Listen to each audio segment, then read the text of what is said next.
Hello दोस्तों, नमस्कार। कैसे हैं आप सभी लोग। आशा और उम्मीद है आप सभी अच्छे होंगे। तो इस वीडियो के अंदर हम टोटल 3 बातों पे मोटा मोटा चर्चाएं करेंगे और कुछ बातें समझने की हम कोशिश करेंगे।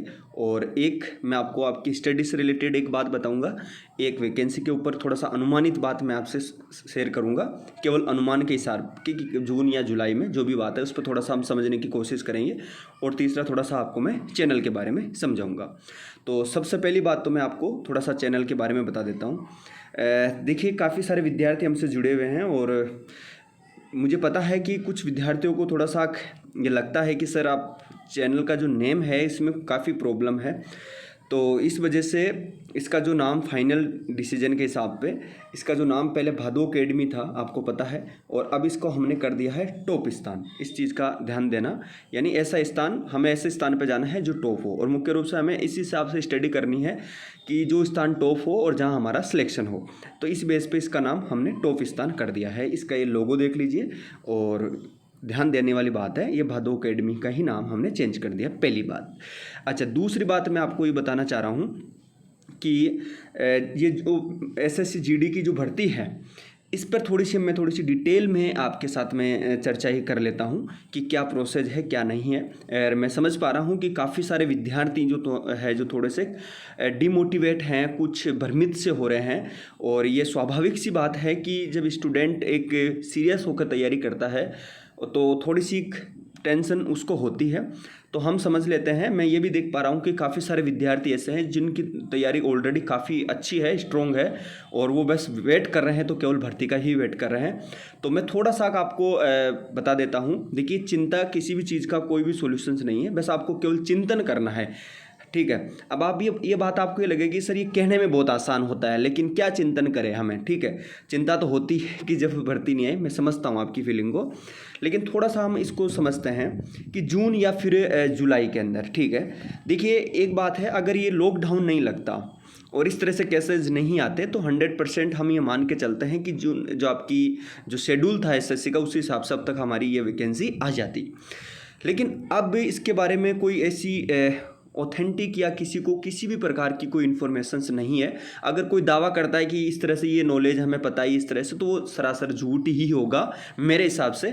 लेकिन मैं जहाँ तक समझता हूँ और मेरा अनुमान जहाँ तक है कि चाहे मैं हूँ चाहे और कोई भी हो, किसी को कुछ भी इन्फॉर्मेशंस अभी तक फ़िलहाल किसी को नहीं है कि कब ये वैकेंसी आएगी, कितने पदों की वैकेंसी आएगी। तो अब केवल और केवल हमारे सामने केवल यही है कि हम इंतज़ार कर सकते हैं। जब हमने इतना ही इंतज़ार कर लिया है तो हम और थोड़ा सा इंतज़ार कर लेते हैं। अब मेरा अनुमान के हिसाब से मैं ये समझा देने की थोड़ी सी कोशिश करता हूँ आपको कि जहाँ तक मुझे लगता है, मेरा अनुमान है, ये भर्ती आपकी हो सकता है कि जून एंड तक या फिर जुलाई तक, क्योंकि जुलाई तक परिस्थितियां सारी सामान्य हो जाएगी, ठीक है। और उस हिसाब से मुझे लगता है कि आपका जो ये काम वैकेंसी का नोटिफिकेशन है ये शायद आपको जुलाई में या जून के एंड तक आपको देखने को मिल जाए। जून एंड तक नहीं तो फिर जुलाई में तो आप 100% ही समझो, हम इतना एक्सेप्ट कर सकते हैं इस चीज़ को लेके। ये मैं केवल अनुमान के हिसाब से ही बता रहा हूँ, ठीक है। तो आप ये समझते हैं कि मेरी कोई जानकारी ये नहीं है, तो मेरी कोई किसी से कोई जानकारी नहीं है, मैं केवल और केवल एक अनुमान के हिसाब से ही आपको बता रहा हूं दोस्तों, ठीक है। कि जून एंड या फिर जुलाई एंड तक या जुलाई में इसका वैकेंसी का नोटिफिकेशन हम समझ सकते हैं। ये हो गई हमारी 2 बात। तीसरी बात जो इम्पोर्टेंट, और ये सबसे इम्पोर्टेंट है, देखिए मैं समझ सकता हूं कि अगर एक विद्यार्थी होता है वो हमेशा यही समझता है कि यार भर्ती आएगी और भर्ती आने के बाद में मैं प्रिपरेशन करूंगा तो मुझे थोड़ा सा ज़्यादा मोटिवेशन मिलता है कि मेरे सामने भर्ती होगी, मेरे पास सामने एक टारगेट होगा और मैं फिर भर्ती की तैयारी जो है वो करूंगा। लेकिन आज के टाइम है और आज के जिस हिसाब से परिस्थितियाँ चल रही है, देखिए इस तरह से आप सोचते हैं तो ये कहीं ना कहीं गलती ही होगा। देखिए, अगर आप किसी भी एक्सपेरिएंट को देखते हैं जो किसी भी एग्जामिनेशन की तैयारी करता है, जैसे मान लीजिए कोई यूपीएससी की तैयारी करता है, कोई सीजीएल की तैयारी करता है, तो उनके सामने टारगेट होता है कि अगले 2022 टारगेट होता है, 2023 टारगेट होता है, वो अपना टारगेट बना के तैयारी करते हैं। वो ये नहीं करते कि 2022 में भर्ती आएगी और 2022 में ही मैं प्रिपरेशन करूँगा, नहीं। तो आपको केवल और केवल ये भर्ती कब आएगी इस पे इतना टेंशन ना लेके केवल आपको अपना ये देखना है कि यार आज के टाइम में अगर नोटिफिकेशन निकलता है तो मेरा क्या क्या तो तैयार है। अकॉर्डिंग टू सिलेबस, और क्या क्या मेरा तैयार नहीं है मैं उन पे काम करूँगा। मोस्ट इंपॉर्टेंट बात वो है आपकी, ठीक है। ये नहीं कि क्योंकि ये तो आनी है, ये तो स्वाभाविक सी बात है, ये तो आएगी आएगी, ठीक है। लेकिन कहीं ऐसा नहीं हो कि आप वेट करते रहे और आपकी तैयारी पीछे हट जाए। उस केस में आपकी तैयारी पीछे हो जाए, आपकी अच्छी से तैयारी भी ना हो पाए, ठीक है। तो इंतजार करना छोड़िए, वो एसएससी का काम है, आपको भर्ती मिल जाएगी। बट मेन काम ये है कि मैं अगर आज वैकेंसी निकलती तो मैं कितना परिपक्व हूँ, आप वो नहीं देख रहे हैं, ठीक। आपको भले ही बात मेरी अच्छी नहीं लग रही होगी, लेकिन ये हकीकत से मैं आपको रूबरू करा रहा हूँ, ठीक है दोस्तों।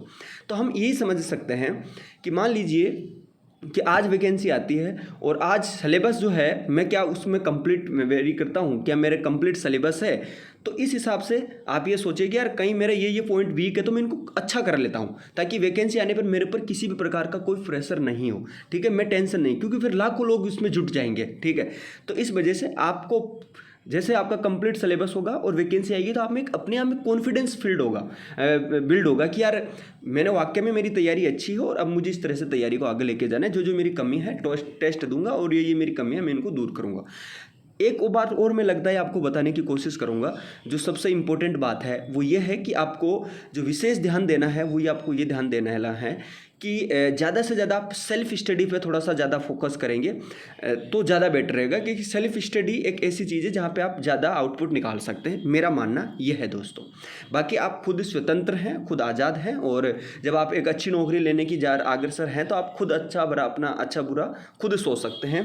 और बाकी अगर आप बिगिनर हैं तो आप कोचिंग ले सकते हैं, नो डाउट। लेकिन आप ऑलरेडी एक बार कोचिंग ले चुके हैं तो फिर आप इस तरह से आप नहीं करें और सेल्फ स्टडी पर ज़्यादा फोकस करें तो मेरे हिसाब से ज़्यादा बेटर होगा। और बिगिनर है तो आप कोचिंग ले सकते हैं, नो डाउट, क्योंकि आपको कुछ पता ही नहीं होगा तो आप क्या कर लेंगे, ठीक है।